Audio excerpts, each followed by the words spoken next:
They said it was progress. He called it surrender. On the 11th of August, in a quiet corner of West Africa, genetically modified mosquitoes took flight.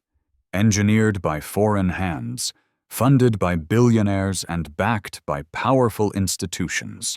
But just days later, President Ibrahim Traoré of Burkina Faso issued a command that stunned the world: destroy them all. Every lab sample, every field test, every trace. In that moment, a nation rewrote its fate. This wasn't just about mosquitoes. It was about memory. It was about power. It was about the invisible lines drawn between help and control, between science and sovereignty. And above all, it was about who gets to decide what flies over African skies. Stay with us, because this is not just science. It is a declaration, a line in the red soil of Africa. Subscribe and walk with us as we unfold the story no headline will dare to tell. At the heart of it stands a young leader, facing billion-dollar empires with nothing but memory, mandate, and a vision. His name is Ibrahim Traoré. His decision may just have altered the future of African resistance. What does this act tell us about the legacy he seeks to build? And what vision does he hold for 2050? It began not with a bomb, but with a buzz. The Anopheles gambiae, one of Africa's deadliest mosquitoes, had just been transformed. Deep inside the sterile chambers of Imperial College London, scientists sliced into its DNA, reprogramming nature's script so that male offspring would dominate future generations. Why? Because male mosquitoes do not bite and do not spread malaria. Fewer females, fewer infections. That was the promise. Burkina Faso was chosen as the proving ground. Not Geneva, not Los Angeles, but the red soils of a land still healing from colonial wounds. Since 2016, the project known as Target Malaria, funded by over $170 million, had been preparing for this. High-security laboratories were built. Local scientists were trained. Villagers were engaged. And in August 2025, a small batch of genetically modified mosquitoes was discreetly released into Burkina Faso's skies. On paper, it was a milestone, a technological leap forward. But on the ground, it was something else entirely. President Ibrahim Traoré, elected amid a wave of nationalist fervor and anti-colonial sentiment, saw it differently. To him, this wasn't just a health experiment. It was a test of sovereignty, a test of who gets to write the genetic future of Africa. And within a week of that release, on 18th of August, his government issued a sweeping order. Suspend the Target Malaria project. Dismantle every lab. Destroy every sample. It wasn't just suspension. It was annihilation. Total erasure. Traoré's administration cited ethical breaches, lack of community understanding, and most critically, the foreign control of core scientific data and patents. Because while Burkina Faso hosted the mosquitoes, it did not own the intellectual property. That sat in London. The metaphor was clear. Africa raises the seed, but Europe owns the harvest. For many across the continent, Traoré's action was not rash. It was righteous. A statement that Africa would no longer be the front line for experimental science created elsewhere. It echoed the trauma of the past. From syphilis trials to sterilization programs, from BT cotton's collapse to maize monocultures that poisoned soil and sovereignty alike. And so, in the searing heat of a West African August, Burkina Faso rejected the most expensive malaria experiment ever attempted on its soil. Not with guns, not with protests, but with a signature and a bulldozer. Something had shifted, because in that moment, a nation turned from being a subject of science to a speaker of its own truth. It was not just a public health reversal. It was a political earthquake. But here's the question. Why now? What changed between August 11th and August 18th? What did Traoré see? What did he learn that made him press stop on a project years in the making? The answer, like the mosquitoes themselves, is in the air. The moment the order was issued, the ripple turned into a wave. Burkina Faso's airways lit up with confusion, hope, and fury. Scientists scrambled to lock down labs. Journalists hunted for statements. Communities asked, were we told the full truth? And across social media, a continent paused and applauded. Because for many Africans, this was not a story about mosquitoes. It was a story about memory. They remembered how 2 decades earlier, Burkina Faso had proudly embraced genetically modified cotton, engineered by Monsanto, supported by the Gates Foundation. It was marketed as the key to economic liberation. But by 2016, the cotton's fiber quality had so deteriorated that global buyers turned away. Farmers lost millions of dollars. The entire sector, once 60% of the country's export earnings, collapsed. Traoré, though only in his 30s, knew that story well. And so, when his government dismantled Target Malaria, he wasn't just halting a project, he was breaking a pattern. One where Africa is sold technology but not truth, participation but not power. The reaction? Electric. In Ouagadougou, citizens gathered in impromptu forums, debating science, ethics, and sovereignty. Local radio stations invited biologists and elders to discuss what it meant to reprogram nature on African soil. One caller said, "They say we are part of the trial, but did we ever give consent? Not consent written in English. Consent from our spirits, our soil, our people." Meanwhile, international NGOs voiced concern. Some accused Traoré of undermining years of malaria progress. Others applauded his stance. Copagen, the West African Civil Society Coalition, released a statement. "Africa is not a laboratory. We will not be the testing ground for technologies that others would never trial on themselves." From Nigeria, Mariam Bessie, a longtime reproductive justice advocate, echoed the sentiment. "If we do not question genetically modified mosquitoes today, what stops genetically modified people tomorrow?" But perhaps the most jarring silence came from Imperial College London, whose lead scientists refused to comment for days. Funding partners, like the Bill and Melinda Gates Foundation, stood by the project but offered no public challenge to Traoré's decision. Why? Because the symbolism was too sharp. The image of an African president standing against a billion-dollar biotech initiative funded by the world's most powerful philanthropists was not just political. It was poetic. Traoré had turned the laboratory back into a battlefield. And this time, the test subject had a voice. The media, slow at first. African independent outlets celebrated the move, branding it Burkina Faso's stand for scientific dignity. Western outlets were more cautious. Some framed it as anti-science, others as a legitimate defense of sovereignty. But the people understood. For them, this wasn't about malaria alone. It was about ownership. It was about who gets to decide what flies, what grows, what lives, and who gets to say no. And in that week of August, that no became a roar. But the echoes haven't stopped. Because somewhere between the silence of the scientists and the cheers of the citizens lies an uncomfortable truth. What exactly was released into Burkina Faso's skies? And what happens now that it's already out there? The bulldozers may have stopped the science, but they could not stop the storm. In the weeks that followed President Traoré's decision to dismantle Target Malaria, Burkina Faso found itself in a whirlwind of reflection, not just about mosquitoes, but about its place in the global order, about what it means to govern not only land, but life. On the ground, local health officials faced pressure. Target Malaria had promised data, jobs, training, and potentially life-saving outcomes. Now all of it was gone. Several researchers expressed concern. What happens to the scientists we trained?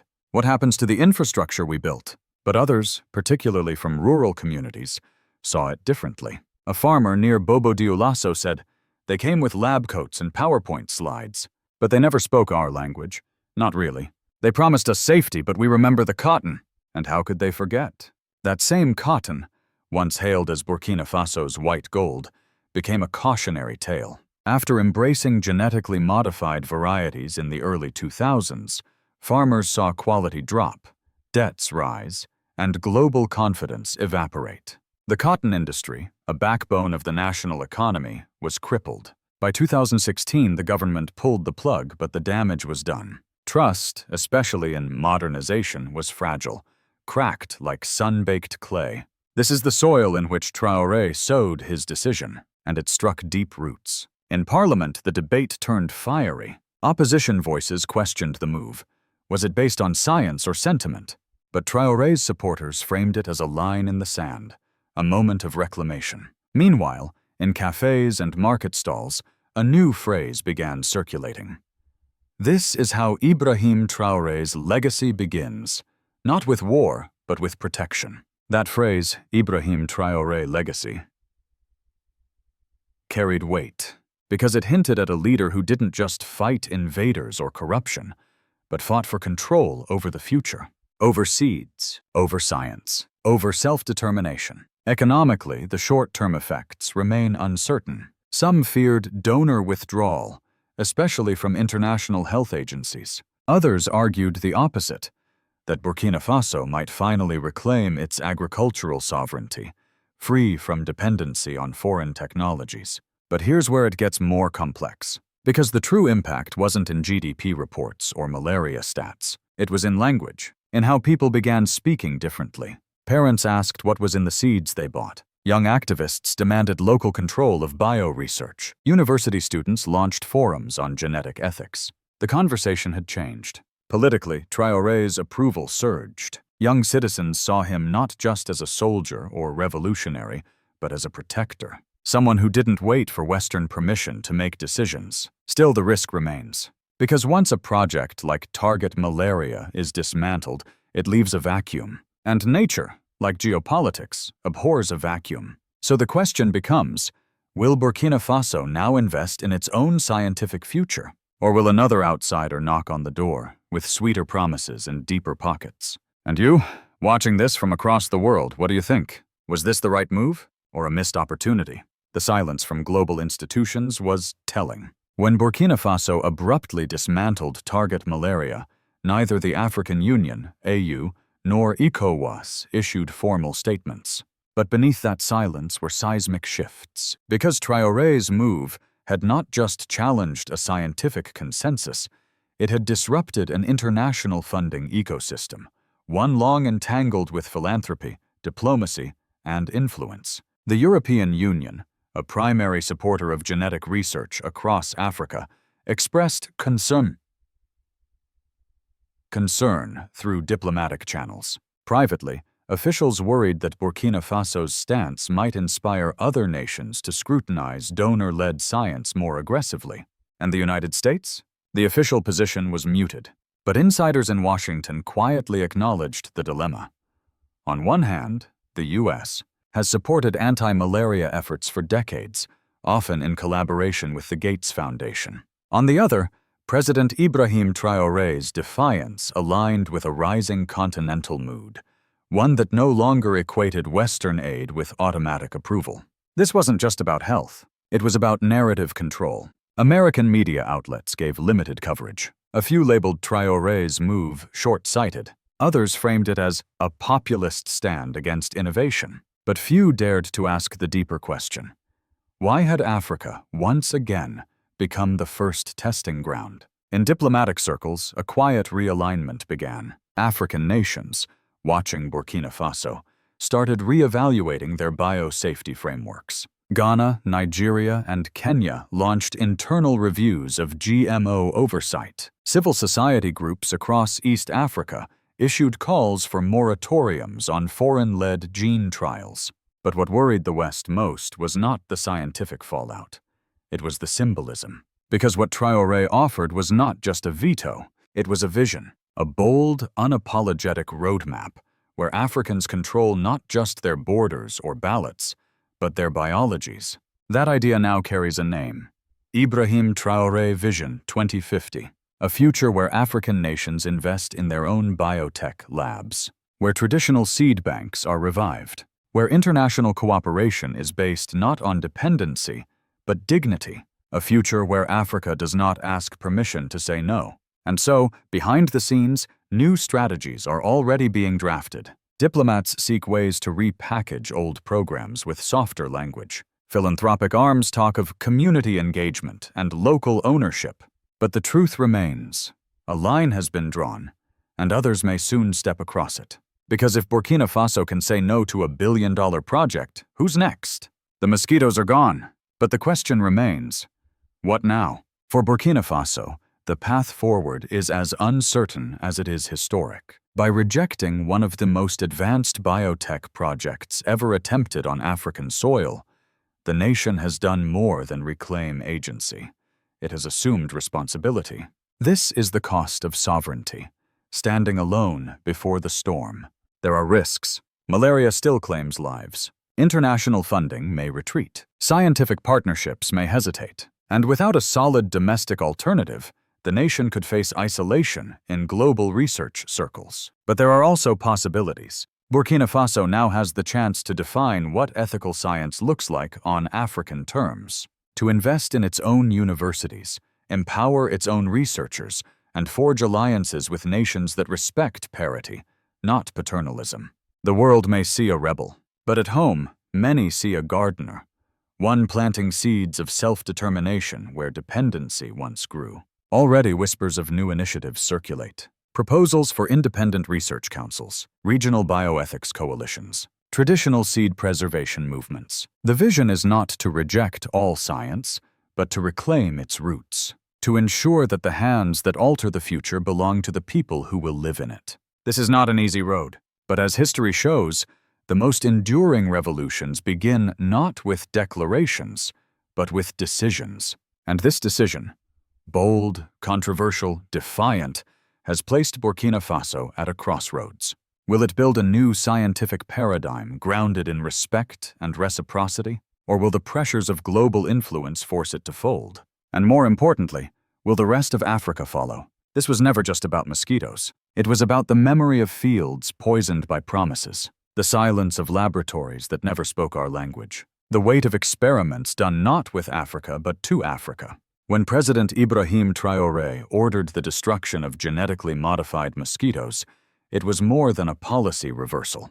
It was a declaration that African lives are not test subjects, and African futures are not up for auction. The Ibrahim Traoré legacy, if it is to be remembered, will not be built on battles alone. It will be remembered for moments like this, where a leader chose dignity over dependency, sovereignty over submission. He reminded the world that science without consent is not progress, that technology without trust is not salvation, and that no amount of funding can override a people's right to say no. But this is just the beginning. To turn defiance into destiny, Burkina Faso must now cultivate the soil it has reclaimed. It must build its own laboratories, write its own protocols, and raise a generation of thinkers who serve their people, not patents abroad. That is the promise of the Ibrahim Traoré Vision 2050, a continent that does not wait for rescue, but walks its own road, seed by seed, code by code,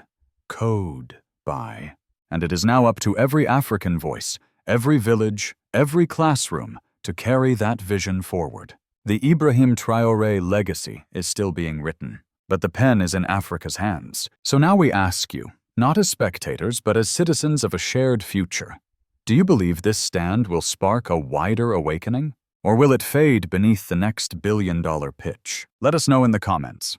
Share this story. And if you stand for sovereignty, subscribe and walk with us.